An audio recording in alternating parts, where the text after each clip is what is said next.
እንደምናችሁ ውድ የዚህ ቻናል ተከታታዮች ባላችሁበት ሰላምና ጤና እየተመኘሁኝ የእናንተው ሮዲ ነኝ ከኢትዮ ሶፍት።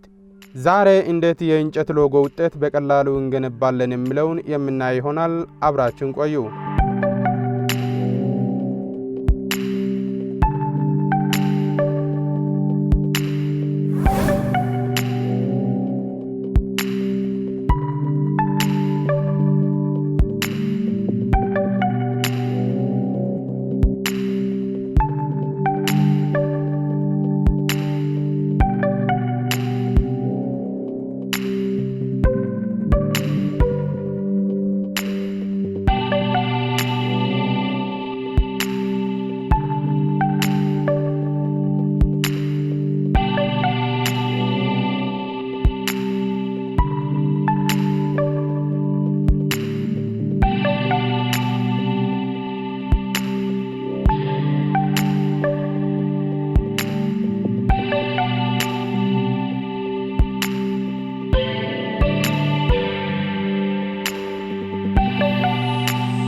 በዚህ መልኩ የእንጨት ሎጎ ውጤት በቀላሉ እንገነባለን። የፎቶሾፕ ቴምፕሌት ሊንክ ከታች ዲስክሪፕሽን ውስጥ አስቀምጬላችኋለሁ።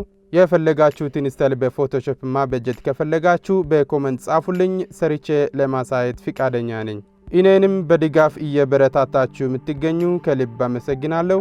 በተረፈ ለቻናሌ አዲስ የሆናችሁት ሳብስክራይብ እና የደውል ምልክት በመጫን እንድትተባበሩልኝ ጠይቃለሁ። በሌላ ክፍለ ጊዜ እስከምንገናኝ ቻው።